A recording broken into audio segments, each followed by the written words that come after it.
The bathroom mirror lies.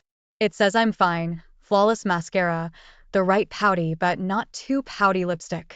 But inside, I'm a wreck, just waiting for the first crack to show. It's stupid, I know. But this morning feels different. Heavy. Like the air's gone thick and sticky, and I might suffocate. My phone buzzes. It's Jason, of course. 3 years today, and all he can manage is a text. Running late, meeting's a drag. Dinner on me later? I tap out a quick, okay, wanting to throw in a smiley face, but it feels false. We used to be hard emoji people. Now it's like, I don't even recognize the language of our relationship anymore. God, I need more coffee. The office machine spits out sludge, but it's caffeine, so I'll take it. Everyone's in a chirpy mood, celebrating some sales thing that means nothing to me. My boss, with his wandering hands and, "You look amazing today, Sarah." Comments that make me want to shower and bleach, gives me a wink. I force a smile and try to blend into the wall. Gina. Bless that girl for being so relentlessly positive, intercepts me. Come on, Sarah. It's Friday. One drink to celebrate? Normally I'd be down for this, but today, a drink sounds like the worst idea ever. But saying no to Gina is like trying to stop a tornado with a kitten, so I end up in some noisy bar, sipping a gin and tonic that tastes like regret. Gina's all bubbly about some rondo she met, but her words are a blur, the music too loud. My head throbs, and this gnawing dread in my gut won't quit. It's not just the anniversary thing, even though Jason's text stung like hell. It's like everything's off kilter. The more I drink, the less sense the world makes. I should get a cab, but I'm suddenly bone tired. Home it is, then. Stumbling past the doorman, I think I hear him laugh, but it could just be the ringing in my ears. The apartment is dark and cold. For a moment, I'm relieved Jason's not back yet. The quiet is good, but then it hits me again. That thick, suffocating feeling, only now it's worse, laced with loneliness. I should be happy, or at least pretending to be. We have a life people envy. But right now, standing in this empty, perfect apartment, all I feel is this hollowness inside, and I swear, if I listen hard enough, I can actually hear it echoing back. My head feels like someone used it for a drum solo all night. The world tilts on its axis as I sit up, and oh God, the nausea. Sunlight stabs through my eyelids, and all I want is darkness, to disappear back into the oblivion of sleep. On the nightstand, a note from Jason. 2 sentences, the usual excuse of a client emergency. I snort. We're 3 years into this marriage, and I still fall for that? Then the hugs and kisses, tacked on like an afterthought. It taunts me, mocking the hollowness echoing between us. My phone buzzes. It's Mom. Just checking in, sweetie. Haven't heard from you in a while. The voicemail icon flashes, and a familiar guilt twists inside me. She means well, but her voice is a chirpy accusation, making me feel like a terrible daughter. Delete. I can't deal with that today. The fridge offers nothing but wilted salad and a questionable yogurt. Whatever. I collapse on the couch, ordering greasy pizza because even the effort of microwaving leftovers is too much. The TV blares out some stupid rom-com where the girl always gets her happy ending, and it makes me want to hurl. To distract myself, I mindlessly scroll through Instagram. That's when I see it. Gina's post. It's all smiles and cocktails. The caption. Wild night with the best coworker. And there I am, in the background, blurred but unmistakable. But something's wrong. A flash of memory. A touch on my waist too insistent to be friendly. A laugh that rings all wrong in my ears. Had I been that drunk last night? Fear coils like are in my stomach. Don't worry, have your back. Gina texts back, and instead of relief, I feel my insides curdle. What the hell does that even mean? My hands shake as I type, trying to sound casual, but Gina's cryptic replies only make the knot in my gut tighten. Later, driven by a desperate, gut-twisting need for answers, I do the unthinkable. Jason's laptop sits on the coffee table like a silent accusation. I know this is wrong, an invasion. But the echo of emptiness, that hollowness inside me, it screams louder than my guilt. His call history is bland.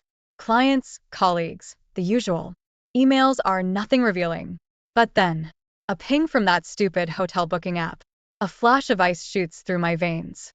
The dates. They match Jason's emergency trip. And the guilt I feel isn't towards him. It's the sickening realization that somewhere, buried deep down, I always kinda knew something wasn't right.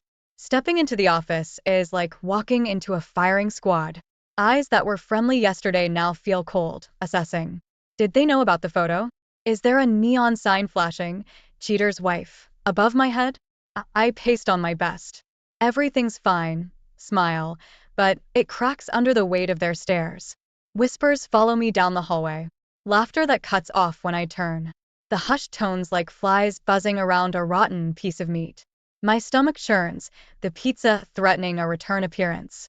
Every glance feels deliberate, scrutinizing. Am I paranoid, or is everyone in on some sick joke at my expense? I find Gina by the water cooler, her usual chipper self replaced by wide eyes and a carefully blank smile. I corner her. What the hell is going on, Gina? That photo, the comments. Did you tell people? My voice cracks, a pathetic squeak betraying my desperation. Sarah, I don't know what you're talking about, she says, her voice too high-pitched. Then she does that thing people do when they're lying, the overcompensation. You were smashed. I just helped you get home safe. It's so obviously fake that it makes my blood run cold. That night, Jason calls. His voice is flat, almost bored. More apologies about being away, promises to make it up to me. All said with the emotional depth of a robot reading out instructions. My careful questions are met with curt answers. The warmth, the spark, whatever was left of it is utterly gone. My dreams are a jumbled mess. Shadows dance just out of reach, whispers echoing my name, laughter that chills me to the bone. I wake up in a cold sweat, the sheets tangled around me like a shroud. Loneliness claws at me, a suffocating weight pinning me to the empty bed. Every inch of my life is now contaminated. I sniff Jason's shirts, that once familiar scent now overlaid with a hint of something feminine, perfume I don't recognize. He's always on his phone, turning the screen away, the hushed murmurs sounding urgent, secretive. My old demons are back in full force. The ones that tell me I'm not good enough, not pretty enough, that of course this would happen. I push myself harder, the runs turning brutal, my reflection in the gym mirror a gaunt stranger. Then, like a gift from some twisted god of irony, proof. A receipt crumpled in Jason's pocket. That damned boutique hotel, the date a fiery brand matching his life-filled trip. It sits on the kitchen counter, an accusation in black and white. I don't confront him, I can't. Instead, the receipt becomes my talisman.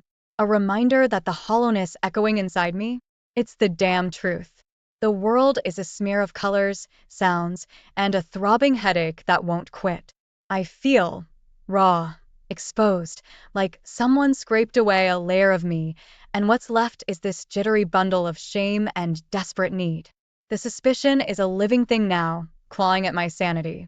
I need escape, not the wine, and a crying rom-com kind. I need oblivion, a reset button for my brain. My phone is a lifeline to a world I never thought I'd explore. Late at night, the flickering screen illuminates words like discreet, fantasy, no strings. It's a shameful thrill, clicking through profiles of men hidden by blurry photos and suggestive usernames. Then there's Mark. His words aren't like the others, the crude propositions or cheesy pickup lines. He seems lonely, his messages echo those hollow spaces inside me. We talk for hours, the anonymity is strange comfort. I confess things I've never even admitted to myself. The emptiness, the fear, the aching need to feel something. The idea of meeting him takes root, a reckless seed sprouting in poison soil. It's wrong, insane, but the thrill of it drowns out logic. I find myself dressing with a care I haven't felt in ages. Red lipstick, heels I haven't worn since our wedding. It's a performance, but for whom? Myself? Mark? Does it even matter? The bar is a swirl of smoky darkness. Mark is surprisingly handsome, a disarming smile cutting through my nerves. He's all attention, his gaze lingering a bit too long, his hand brushing mine. The drinks come quickly, blurring the edges of my guilt. His words are a bomb. We talk not of sex, but loss, that hollowness you carry when everything feels like a lie. Sometimes, he murmurs, voice low, you just need a night to forget the maps, you know? And God help me, I do. We leave together, the city a neon dreamscape. His touch on my back is electric, and I hate myself even as I crave it. The hotel room is swanky, impersonal, and I drown in it. He is gentle, then rough, then it's all a blur of sensations that chase away the echoes, if only for a few desperate hours. Leaving the next morning is both a relief and a new horror. The walk home is a gauntlet of judgment. My reflection in shop windows mocks me, makeup smeared, yesterday's confidence a tattered rag. Yet, under the sickness, there's a flicker of something else. Power? Anger? A reckless defiance? I don't know, and honestly, I don't want to think about it, not yet. My skin feels like it's crawling with 1,000 invisible insects. Looking in the bathroom mirror is torture. The stranger staring back has smudged mascara, bloodshot eyes, and a hollowness in her expression that wasn't there yesterday. I scrub at my face, but the feeling won't wash off. Sneaking out of the hotel had been disgustingly easy. A mix of relief to be gone and a deep, gnawing shame battled for dominance as I hailed a cab. Mark's number was blocked before we even reached the highway. Like a bad habit kicked cold turkey, I craved the distraction of his messages even while hating myself for it. Home isn't a haven anymore. It's a suffocating echo chamber for my guilt. The scent of Jason's aftershave is a trigger, his favorite mug a silent rebuke. Our wedding photo, once a symbol of something good, now mocks me with its forced smiles and fake happiness. I shove it in a drawer, but the damage is done. Work is a special kind of torture. Every email feels like a coded message about my night. Every ring of the phone makes me jump. Was it all a big joke? Had I imagined Gina's known smirk, the sidelong glances from colleagues? I swear I can hear their whispers even when I know they're talking about something else. Jason's back. At first, it's almost a relief. Then I see it. The distance in his eyes, the curt nod replacing his usual kiss. He asks about my week, and my lies stumble out, clumsy and obvious. His touch, a hand briefly on my shoulder, feels like a burning brand. Is it suspicion? Or has he just given up on us? Sleep offers no escape. Nightmares twist fragments of the hotel room with flashes of Jason's disappointed face, the laughter from Gina's photo ringing in my ears. I wake up drenched in sweat, gasping for air, convinced the ceiling will cave in and crush me under the weight of my own deceit. Isolation eats away at me like acid, telling someone, sharing the burden, feels like the only way to breathe again. Gina is the obvious choice, but the image of her innocent smile flashes a warning in my mind. What if she wasn't protecting me that night? What if this was all a twisted game, and I'm the fool being played? The shame is a living thing now, consuming me. Is this what I've become? That desperate woman, seeking cheap thrills in anonymous hotel rooms? Yet, mixed with the revulsion is a flicker of something else. I felt alive that night, awful as it sounds. Is that worse than the numbness, the hollowness that was suffocating me before? My phone buzzes on the nightstand, the vibration a jolt of pure terror. I don't need to look to know who it is. The words on the screen sear into my brain. Having fun, sweetheart? Maybe we should do it again sometime. It's Mark. But this isn't the lonely guy from the bar. This voice is cold, cruel, with a hint of amusement that makes my blood run cold. The next message is worse. A photo. Me. In that damned hotel room. The look on my face. Shameful, desperate. He has more, he promises, even worse ones. My world implodes. This isn't just about a reckless one-night stand anymore. It's about ruin. My hands shake so badly I can barely type a reply. What does he want? Money, of course. It's always money. A sickening dread settles over me as I agree, promising to pay whatever it takes to make this nightmare go away. But he doesn't just want money. The demands keep coming. A weird favor. Delivering a package, no questions asked. Meeting someone in a shady part of town. Each task drags me deeper into his twisted game, and the fear is a constant companion, squeezing my heart until I can't breathe. Jason notices, of course he does. The chasm between us has grown so wide. It's its own kind of hell. His attempts at reaching out, at gentle questions, make me want to scream. If he only knew what I was becoming, the lies I spin with growing ease to cover my tracks. Then, a glimmer of something resembling hope. Gina corners me in the office kitchen, concern creasing her brow. Sarah, seriously, what's going on? You look like hell. Her words are an unexpected lifeline. Something snaps. Maybe it's the desperation or the strange flicker of trust one feel towards her now. Over stale coffee, I confess.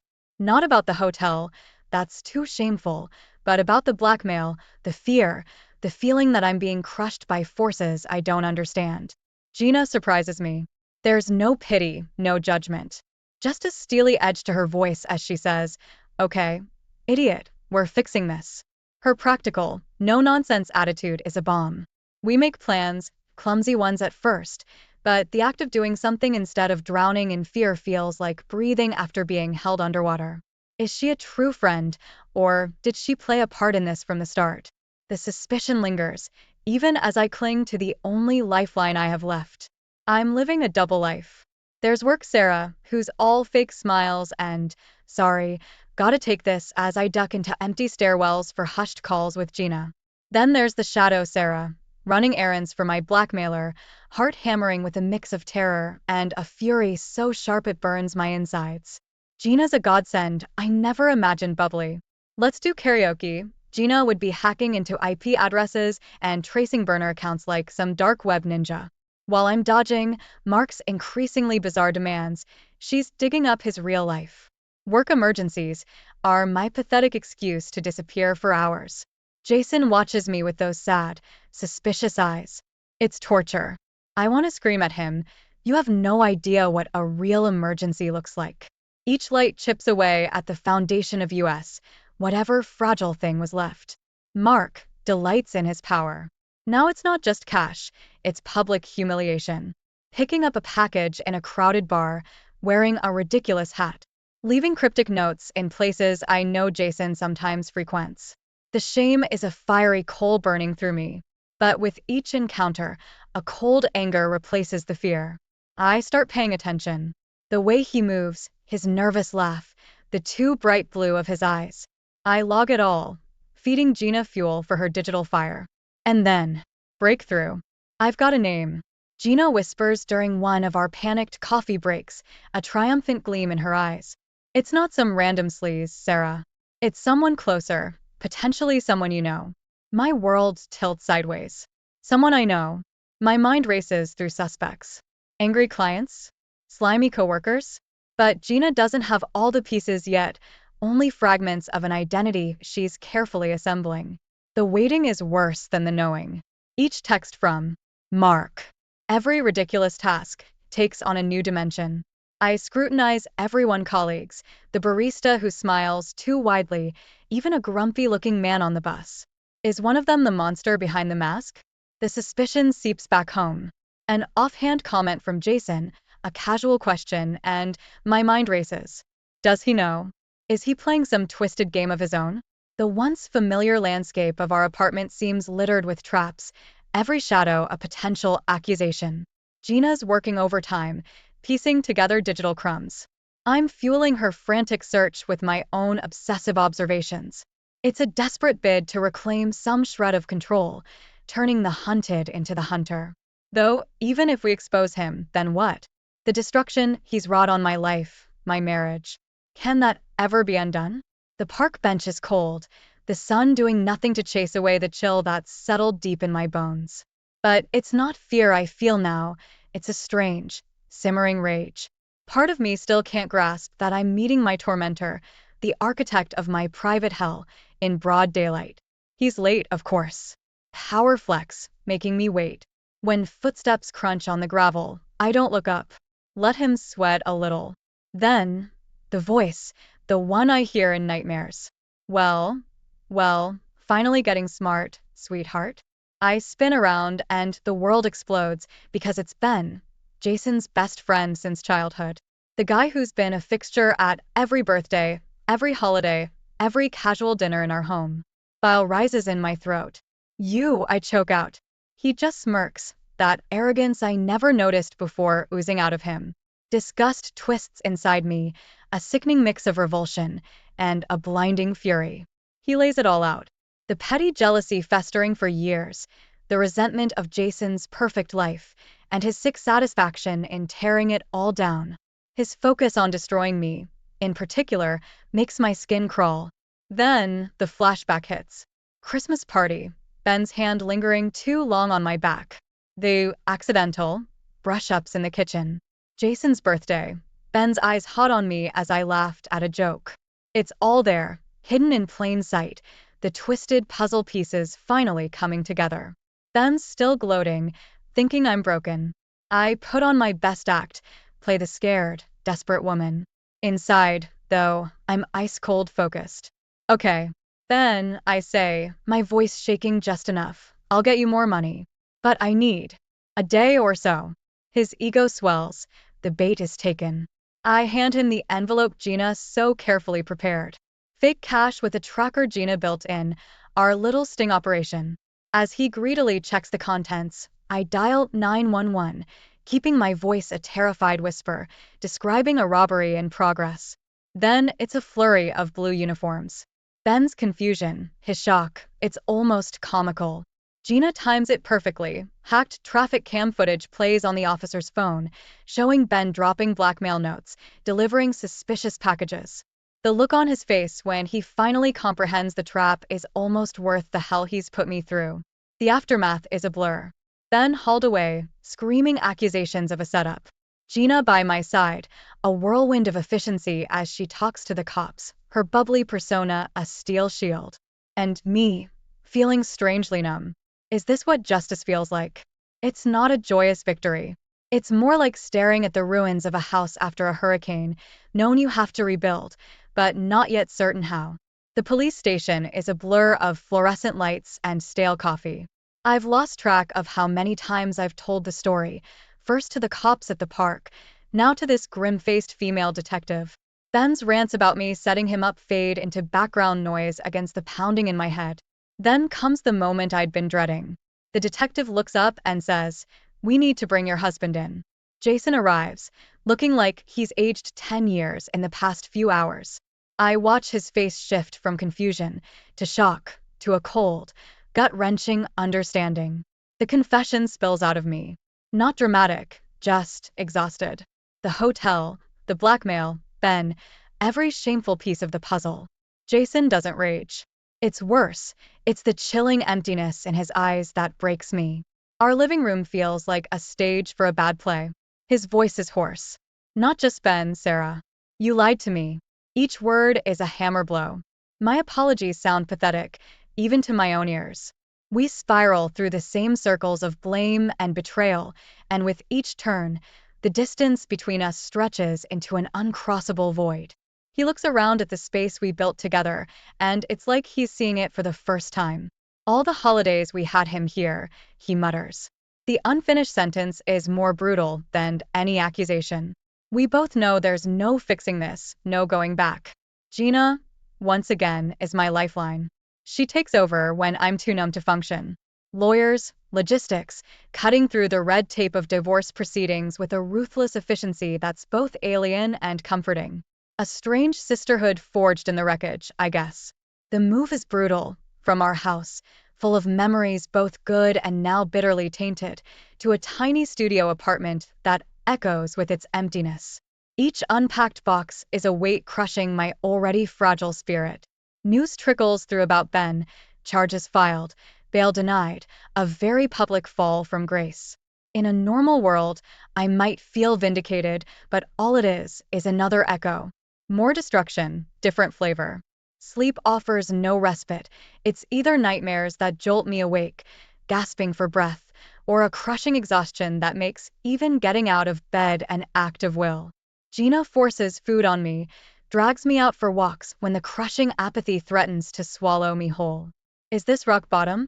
Because if it is, it's a far darker and lonelier place than I ever imagined. The therapist's office smells faintly of stale tea and forced optimism. It's my least favorite place in the world right now, but Gina browbeat me into it, and I'm too drained to fight. The therapist, all soft smiles and concerned frowns, asks how I'm doing. I want to laugh. How am I doing? I'm a dumpster fire. That's how I'm doing. Instead, I dredge up the words they expect. Rebuilding, I mumble, one day at a time. It sounds so strong. Rebuilding from what? The ruins of my marriage? My reputation? My sense of who the hell I even am anymore? The divorce papers are no surprise, but the finality of it all still hits like a punch to the gut. Jason's neat signature, severing the ties that once held us together with a single stroke of a pen. We're strangers now, legally. The rumors swirl around me like hungry vultures. Whispers in the grocery store, pitying glances from people I once called friends. Did you hear about Sarah? They murmur, savoring the spice of my downfall. The cheating wife, that's all I am to them now. Some nights, the shame burns so hot that I swear it'll leave scorch marks on my soul. Yet, there are small flickers in the darkness. Lying awake in my too quiet apartment, I'm honest with myself. Okay, I was reckless, made stupid choices when I was desperate to feel something. But then, his malice isn't on me. I was a pawn in his twisted game, another victim of his need to control and destroy. Then there's volunteering at the women's shelter. Gina dragged me, and at first, I wanted to run. But hearing the stories, manipulation, gaslighting, all the forms of silent abuse, it's like hearing echoes of my own ordeal. And in those shared stories, a strange kind of healing begins. You're strong, an older woman with sad eyes tells me after I haltingly stumble through my story. Not the strength I would have chosen, but strength forged in a crucible of pain. I walk home that day with a different kind of ache inside me. Something shifts. It's not forgiveness of myself, not yet. But it's an understanding. Every scar tells a tale, and mine could have meaning. Gina, ever the whirlwind, finds me groups, survivors of abuse, outreach initiatives. I hesitate, then plunge in. Awkward, fumbling at first, but speaking my truth, however ugly, gives it less power. The final image isn't dramatic. It's me, standing at the window of my tiny apartment, looking out. No tears, no self-pity, just a quiet determination. The past is a wreckage, but the future, it's uncharted territory. And for the first time in a long, long time, another perfect vacation? I mumbled, scrolling through Instagram with a growing sense of, was it envy? Resentment? God, I hated how whiny I sounded even in my own head. But those filtered beach pics, all tan skin and smug smiles.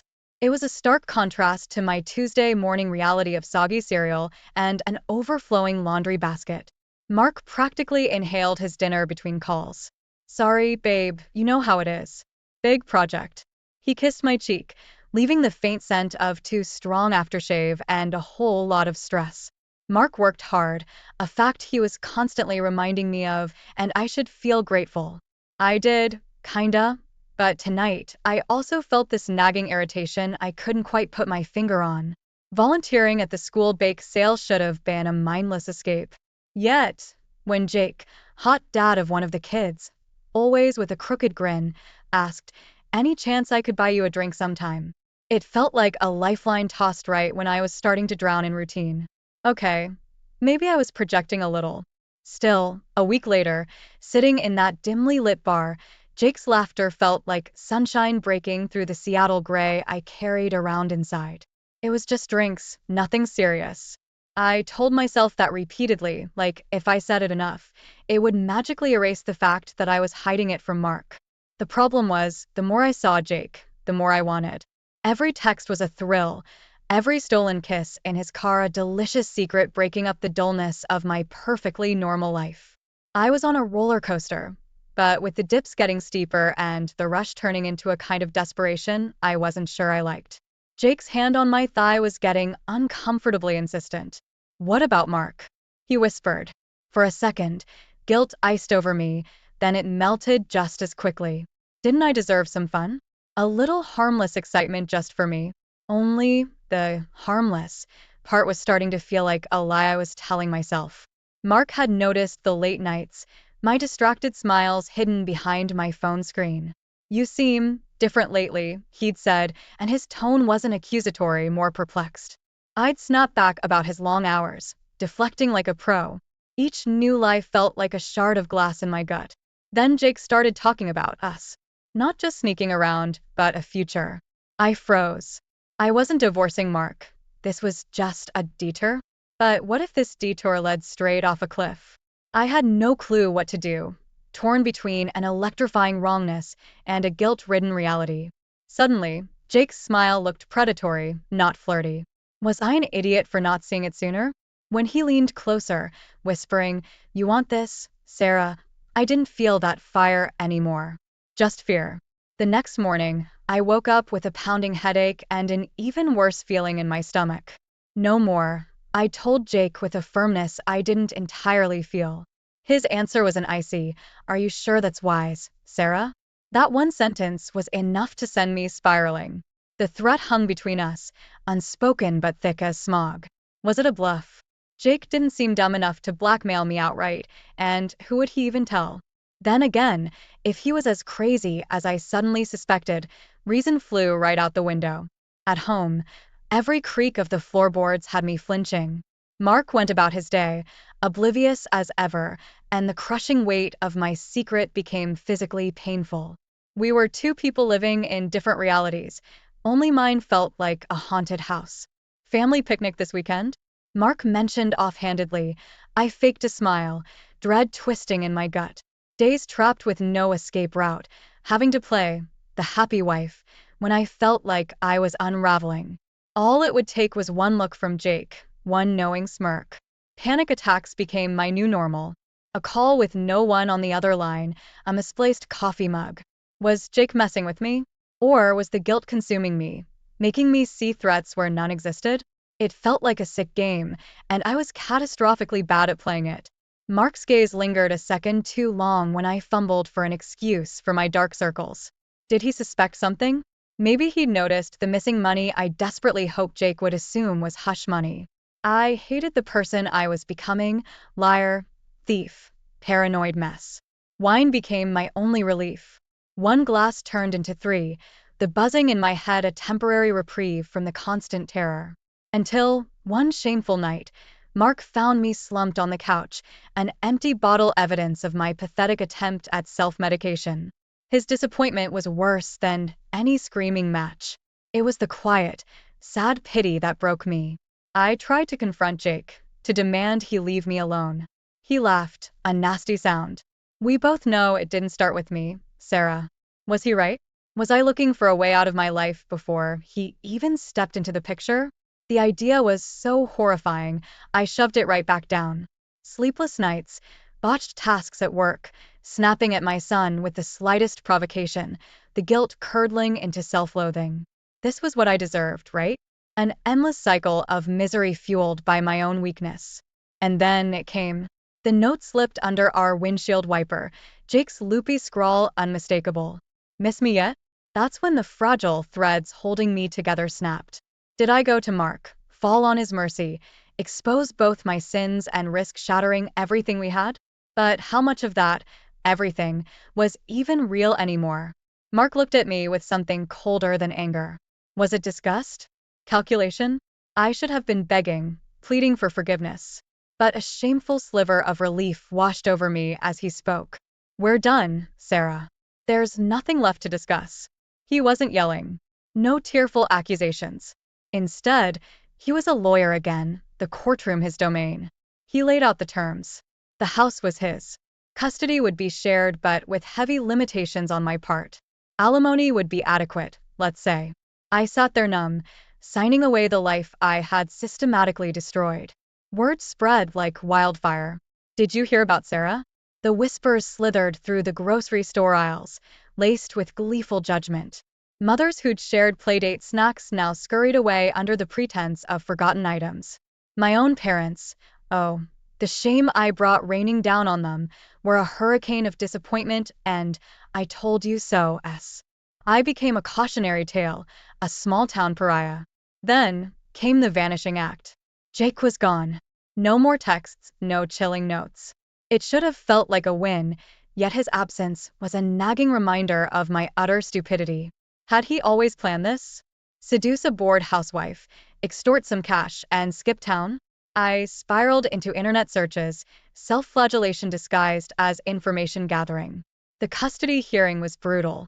Mark, a pillar of respectability, his voice calm against my choked-up explanations. Every drunken night, every furtive text, every lie became ammunition. The judge, with her tired eyes and a seen-it-all air, barely let me finish before siding firmly with Mark. Nights in my empty apartment were the worst. No adorable child's chatter to distract me. Only the relentless ticking of the clock, counting down the hours until I could drown out my thoughts with wine again. It was pathetic, and I knew it. News of Jake came like a slap. Arrested in a different state, same mo. Targeting a vulnerable woman. Relief that I hadn't been his victim in a more horrific sense warred with sickening realization of how easily I had been duped. My prince turned out to be a slimy toad. The therapist's office smelled of stale air and old carpet. I went because if I didn't, the social worker threatened to revoke my already limited visitation rights. At first, it was just word vomit. The lies, the shame, the gnawing fear that I was fundamentally broken. The therapist, bless her, had the patience of a saint. She didn't offer absolution, just guided me towards that brutal thing called accountability. Months blurred. I worked as a cashier, a brutal fall from executive wife. Each time a customer looked vaguely familiar, panic flared. Yet, slowly, something shifted. The sting of judgment dulled, replaced by a bone-deep exhaustion. That's how I found myself bumping into Mark at the store. Awkward, stilted conversation about our son, his new house, my nothing much. A pang of jealousy at how seamlessly he seemed to have moved on, but more surprisingly, a grudging acceptance. Was I entitled to wish him misery when I caused my own? Our son looked at me then, truly looked. Not fear or pity, but something calculating. Had Mark painted me the villain? Explained it away in age-appropriate terms? My stomach twisted. Was I already losing him, even with the scraps of motherhood I was allowed? Today, I sit on this park bench, the same one where I used to watch him play. The laughter of kids is a sweet kind of torture. I'm not jealous of the picture-perfect families anymore. Peace. Acceptance? I don't even know what I want, only that the frantic scramble for the next distraction has ended. I've hit the bottom, and the only way left to go is, well, I guess I'll find out. Supervised visitation only, your recent. Struggles raise concerns about your ability to provide a stable environment. The words hit me like a physical blow. I wanted to scream, to rage at Mark for twisting my mistakes into this monstrous caricature of me. But the judge was already moving on to the next case, and my lawyer was giving me that concerned yet firm look that meant, shut up and accept it. My son, my beautiful, bright boy, now reduced to scheduled hours, my motherhood rationed into blocks on a calendar. Every visit felt like holding a precious glass figurine, terrified that one wrong move would shatter it for good. I became the Disneyland mom, desperate to cram a month's worth of love and fun into a few hours, exhausting myself and probably him. But it was the only way to dull the constant question clawing at my insides. Was I failing him, even as I tried so hard? The job hunt was a bleak wasteland. My impressive resume, once a source of pride, felt like a scarlet letter. Not a good fit, they'd say politely, and I'd see the unspoken, scandalous divorcee, hanging in the air. Bills piled up with terrifying speed. My jewelry box emptied piece by piece, the echoes of clinking pawn shop payments a constant soundtrack to my downfall. Sarah, the hotshot executive's wife, was now Sarah, the small-town laughingstock. Old friends. Well, they weren't friends anymore. A quick pity-filled hello in the supermarket, and then they'd scurry off, conveniently forgetting that urgent thing they needed on the other aisle. Worst was the knowing smirk of those I'd never actually liked all that much, their faux sympathy dripping with malicious glee. My parents' help came with a boatload of conditions.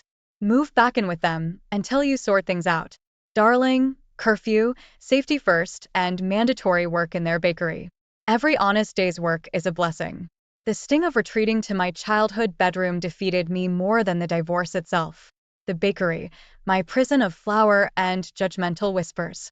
Every raised eyebrow with an order, every pursed lip, it all chipped away at what little self-respect I had left. The Sarah who once thrived on meetings and deals now spent her days counting donut orders and avoiding eye contact. Loneliness ate at me. Online dating was an experience. Men ghosted the moment I hinted at the truth, confirming my fear that I was damaged goods. And even on the rare dates with those brave enough to meet, I kept seeing Jake's predatory smile in their eyes, or comparing their kindness to Mark's dependable solidity. There was one, though. Michael, kind, steady, with the sort of laugh that made you feel better about the world. I messed it up, of course. One too many glasses of wine, and my story came tumbling out, messy and shameful. His recoil wasn't cruel, more a kind of quiet sadness. As if he'd glimpsed a darkness inside me too deep to fix. My son's birthday felt like a funeral for the life that could have been. My pathetic little gifts paled in comparison to the sleek bike and huge trampoline Mark had gotten him. His excited chatter about his new life, a life I was barely a footnote in, was a knife I willingly twisted inside myself. Nights were the worst. The siren call of the bottle became almost unbearable. One more drink wouldn't change anything. Except it would. It would make it all worse. So I'd sit there, shaking and clenching my fists until the craving subsided, feeling like I'd won some small but brutal battle. Then, that night, the night my resistance finally crumbled. I knew it was wrong, insane even, as I parked outside Mark's house. Their laughter drifted through the open window, a happy family soundtrack to my misery. And there, in the warm yellow glow of his kitchen, was a woman. Normal, kind-looking, everything I wasn't right now. I snapped. I don't remember the drive home. Only the empty bottle beside me the next morning, and a despair so thick it felt like the walls were closing in. That was the turning point, though I didn't see it at the time. I woke up in my childhood bed, not just hungover, but hollowed out. The remnants of last night's disastrous drive, the echo of their happy laughter. It wasn't the alcohol-fueled rage that scared me, but the ice-cold realization of how far I'd fallen. A pathetic stalker reduced to lurking outside her ex-husband's house. This wasn't some spicy drama. It was just sad. That afternoon, everything changed. Mrs. Bartlett, my ancient fourth-grade teacher, approached me in the bakery. I tensed, ready for the judgmental head tilt. But she just smiled, that same kind smile that had made nerdy, awkward little Sarah feel seen all those years ago. "You've been through a storm, my dear," she'd said, her voice surprisingly strong for a woman on the verge of her 90s. "But weathering storms, that's what makes us who we are." Then she bought a dozen cookies and left with a wink so incongruous with her old-fashioned appearance that it made me crack a weak smile. The kindness cracked something inside me, not in a dramatic, everything's perfect now way, but like a tiny sliver of light in a very dark room. Could there be people who saw past the gossip, saw the person fighting inside the mess? The next day, the box in my closet mocked me. It held the unopened bottles of liquor, my secret stash from everyone except myself. I could down it all, a final escape from reality. Or I could finally get honest about the ugly truth I was hiding. Therapy wasn't about excuses. It was brutal, poking at the scabs covering my own insecurities, the dissatisfaction that gnawed at me even in those picture-perfect days. It was facing my desperation for excitement, how easy it was to fall for Jake's manipulations because they mirrored my own discontent. The letter to Mark burned in my hands. I wanted his forgiveness, his assurance that I hadn't irrevocably ruined everything. But that was just the selfish part of me talking. This wasn't about him. I owed him an apology not for absolution, but because it was the right thing to do. In the end, I left it on the kitchen counter. Whether he read it, I never knew. My son. That's where things had to change. I baked his favorite cookies, not trying to compete with Mark's gifts, but because it was something I could do. Something filled with love and a tiny hope of repairing the damage. I snuck notes in his lunchbox, silly doodles, and inside jokes only we understood. It felt small, so small, but it was honest. News of Jake's trial made me sick to my stomach. Not for me, but for those other women. Then, in a twisted way, there was relief. Proof that he was the monster, not just the figment of my guilt-fueled nightmares. Yet, the shame lingered. How could I have been so blinded, so reckless? The fight with my parents was long overdue. I laid it all out. The guilt and the resentment, how their support felt more like smothering control. They sputtered indignantly, then my mother broke down, admitting that their harshness came from fear, from seeing their perfect daughter fall apart. It wasn't a cozy resolution, but a crack in the wall we'd built between us. Volunteering at the animal shelter was the opposite of my old life. Instead of power suits and boardrooms, there was fur, slobbery licks, and the stench of cleaning products. But as I scrubbed kennels, a surprising calm settled over me. Here, my past didn't matter. Only if I showed up, did my work, and cared. It was shockingly simple. The job at the plant nursery wasn't glamorous, but it was honest. My hands, once used for polished presentations, now ached from potting plants. Yet, watching things grow, even at that small scale, felt strangely like a metaphor for rebuilding my own life. Michael reached out an awkward email saying he understood if I wanted nothing to do with him, but could we at least talk? I hesitated, then agreed. Turns out, kindness doesn't run dry after one confession-fueled mess of a date. It took time, though. Trust had become a word I barely knew the meaning of. A year crept by, some wounds healed, others left battle scars. The bakery became less of a prison, more of a neutral zone where I found my own rhythm. My parents softened, the tension replaced with a cautious understanding. My son, well, we were rebuilding, one clumsy gesture at a time. Mark and I weren't co-parenting buddies. But during one pickup, he nodded and said, "You're trying, Sarah." I see that. It was the biggest victory I could have hoped for. As for romance, well, I dated a bit. No sparks, but no disasters either. Being open about my past was terrifying, but some surprised me with their acceptance. Maybe, just maybe, there was love out there that wasn't built on illusions of perfection. The ending? I don't know. I'm still figuring it out. Some days, just getting through feels like enough. But there are glimpses now. Glimpses of a life that isn't a punishment, but something I've built on the wreckage of the old one. It's a different kind of strength, and I'm starting to think it might suit me better. The office was dead silent except for the clacking of keyboards in my own heavy sighs, echoing the late hours. That's when I heard it. A laugh. Not just any laugh, but one that seemed to cut through the monotonous drone of overtime like a lifeline. I looked up from my desk, my eyes searching for the source.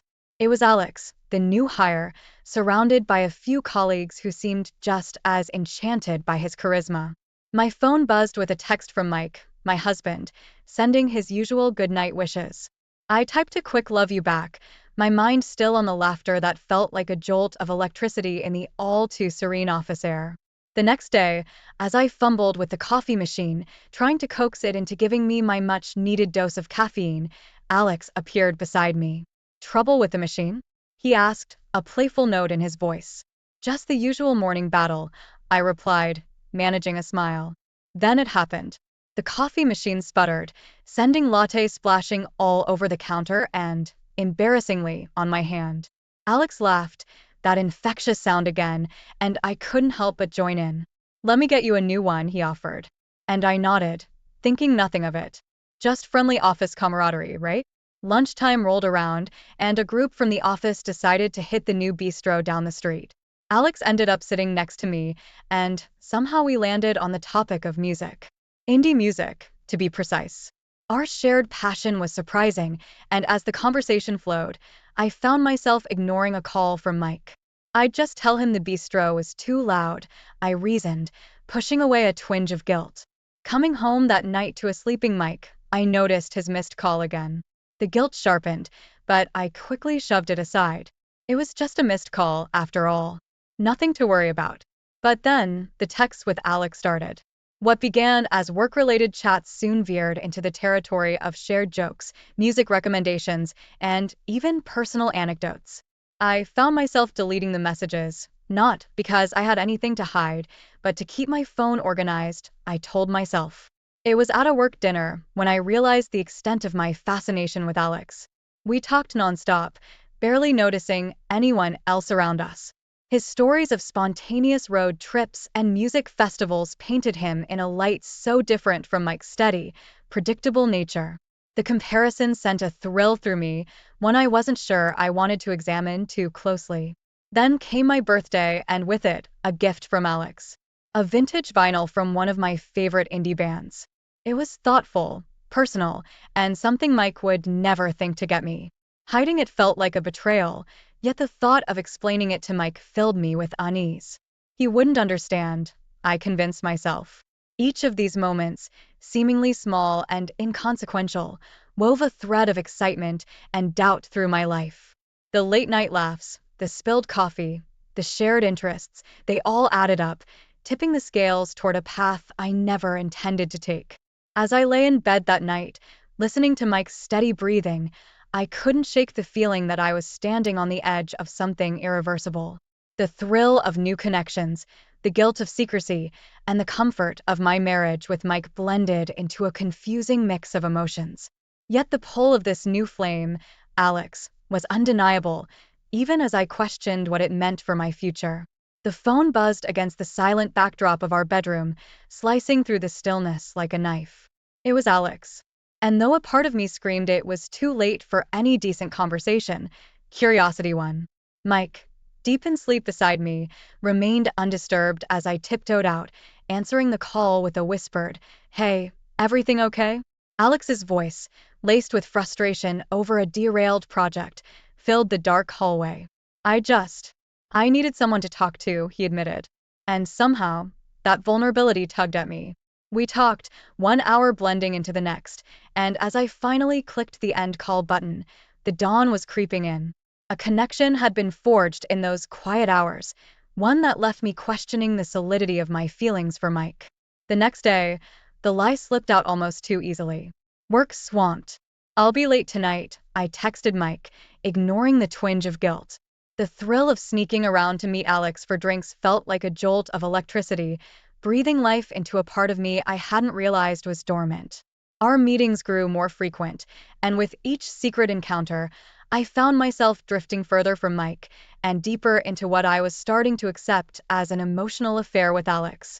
Mike's love is strong, I reassured myself, clinging to the belief that our bond could withstand my newfound connection.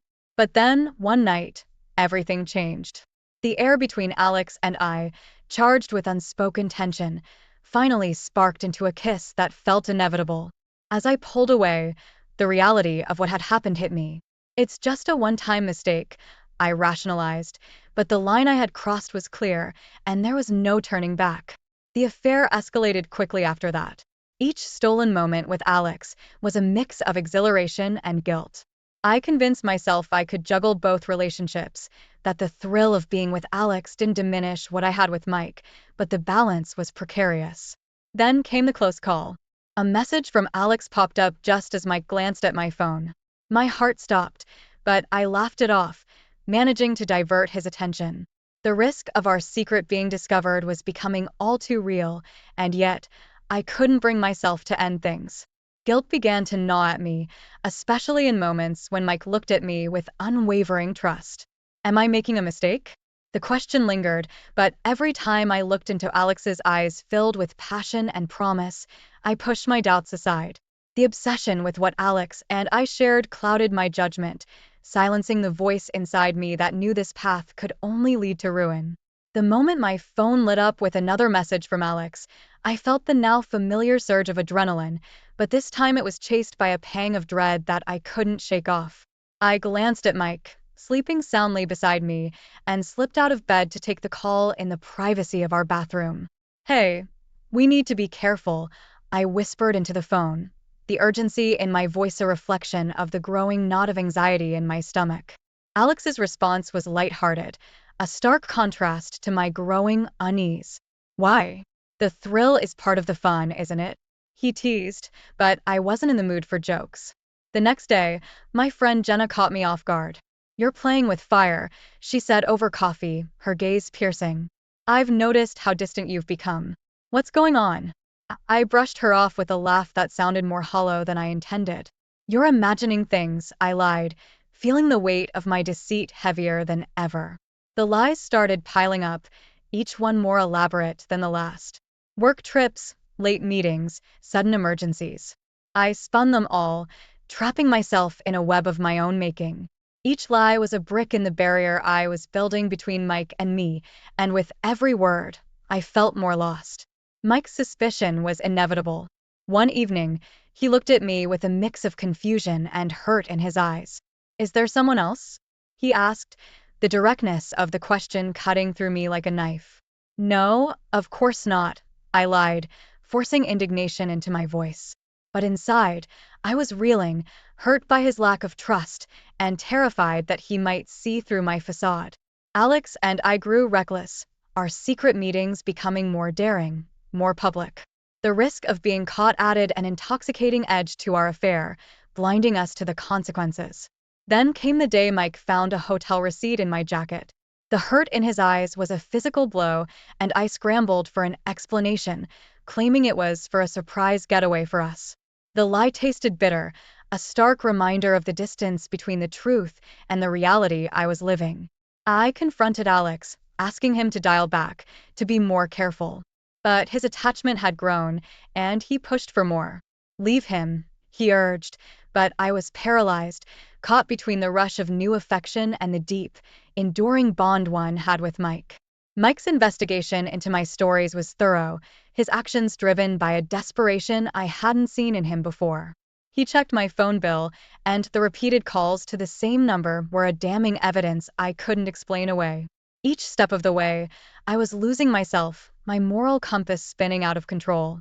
The realization that I was not only risking my marriage, but also my sense of self struck me with chilling clarity. The fabric of lies I had woven was unraveling, and I was left to face the consequences of my actions, trapped in a maze of my own making, desperately searching for a way out.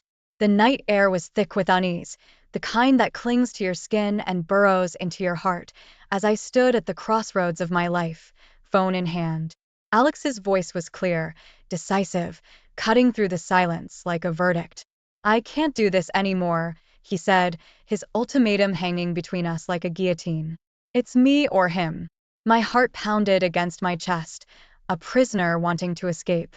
The choice should have been simple, but indecision paralyzed me. Mike's silence in the following days was a chasm growing wider with each passing moment. His once warm glances turned cold, his laughter replaced by an echoing quiet that spoke volumes. I knew he sensed the shift in the tides, a storm brewing on the horizon, yet neither of us dared to speak its name. Then, in a heated moment of careless frustration, Alex's name slipped from my lips like a traitor. The room went still, the air sucked out, leaving nothing but the weight of my mistake. Mike's face, a mask of stoicism, cracked, the hurt and betrayal bleeding through. He had suspected, maybe even known, but hearing his fears spoken aloud was a blow I couldn't take back. The confrontation was inevitable, a collision course set from the moment I chose secrecy over honesty.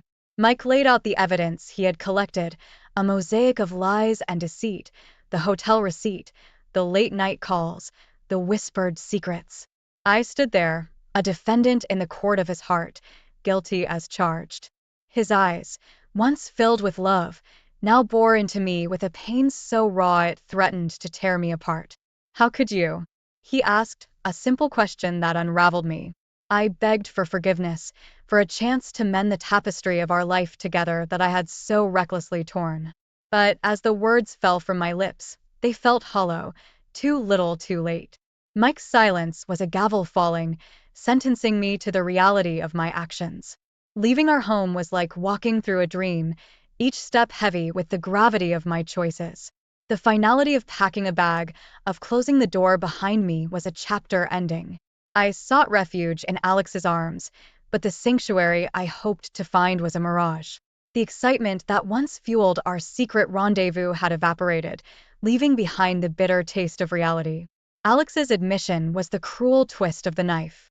"I'm not ready for this," he confessed, his words a reflection of the truth I had refused to see.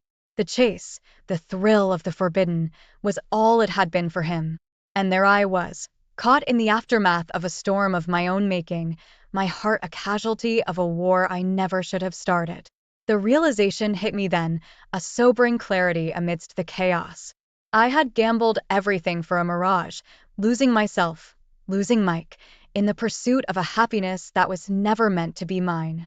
As I stood there amidst the ruins of my life, the weight of my choices settled around me like a shroud, a reminder of the cost of chasing shadows.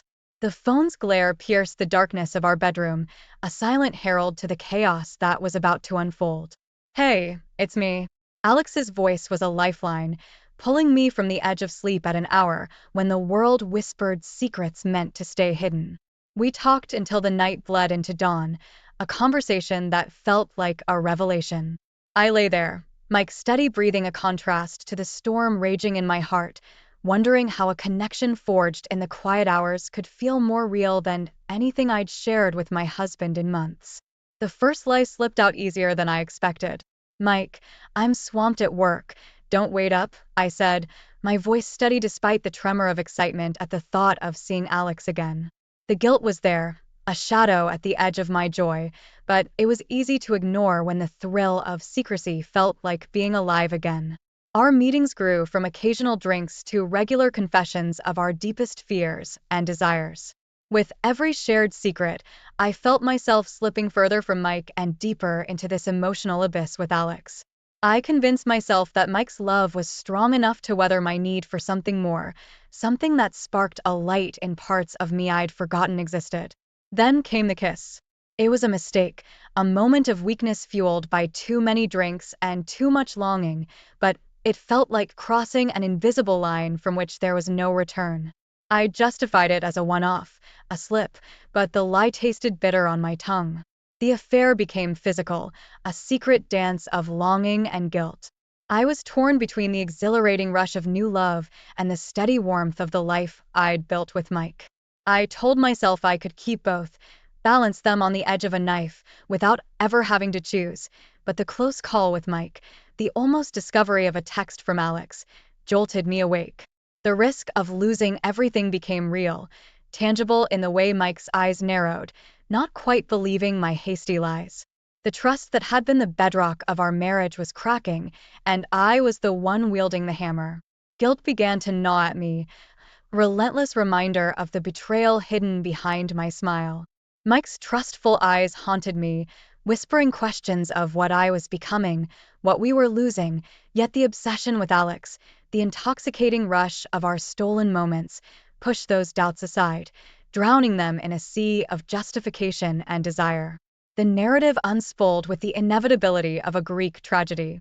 Each lie, each secret rendezvous a step closer to the precipice. Friends' warnings were brushed aside, their concern a background noise drowned out by the siren call of my own selfishness. The web of lies grew, intricate and suffocating as I fabricated work trips and late meetings, a desperate attempt to cling to the fragments of two worlds colliding in slow motion. Suspicion darkened Mike's eyes, the unspoken questions between us growing heavier with each passing day. His direct confrontation shattered the fragile illusion I'd constructed, the lie dying on my lips as I saw the trust we'd built erode in real time. The thrill of risk that had once fueled our recklessness turned to ash, the danger of discovery no longer exciting but terrifyingly real. When evidence of my betrayal surfaced, the look in Mike's eyes was a wound deeper than any words could inflict. My attempts to lie, to weave a story around the damning receipt, felt hollow, the final nails in the coffin of our marriage. Confronted by Alex, the reality of our situation became undeniably clear. His demands, the ultimatum, left me reeling, caught between the ruins of my marriage and the mirage of a future with him. But as the confrontation with Mike laid bare the depth of my betrayal, the choice I'd been avoiding crystallized in the harsh light of truth. Begging for forgiveness, I saw the gulf between us, a chasm widened by my own actions. Mike's silence was a verdict more crushing than any argument, a wordless goodbye to the life we'd shared. Leaving home, my heart a cacophony of loss and regret, I sought refuge in the arms of the man for whom I'd risked everything. But the allure had faded, the reality of our situation settling in like a cold dawn. Alex's change of heart, the admission that the chase had been the thrill, left me adrift in a sea of my own making. Isolated, rejected, and adrift, the consequences of my actions unfolded in a relentless tide. Friends and family, once pillars of my world, became distant shores, their disappointment a reflection of my own self-loathing. Attempts to reconnect with Mike were met with silence, a door firmly closed on the possibility of redemption. The professional fallout was swift, my job a battlefield where whispers and judgment followed me like shadows. Financial strain and social isolation became constant companions. The price of my choices measured in the currency of lost friendships and strained smiles. Depression settled in, a fog that colored every moment with the hue of regret. The life I'd once taken for granted, the love I'd betrayed, became specters haunting the edges of my waking thoughts. And when word reached me of Alex's new relationship, the finality of my isolation was complete. The journey from betrayal to consequence was a path paved with loss, a lesson learned in the harshest of terms about the cost of choices and the price of chasing shadows at the expense of the light. In the blink of an eye, my life transformed from a shared journey with Mike into a solitary path, marked by the heavy steps of regret in the shadow of my own choices. There was no going back, no undoing the hurt. The only way out was through, facing the consequences head-on, no matter how daunting they seemed. Mom, Dad, I messed up big time. I confessed over the phone, the weight of my words heavy in the silence that followed. Their disappointment was palpable, a tangible thing that squeezed my heart, yet their love was unwavering.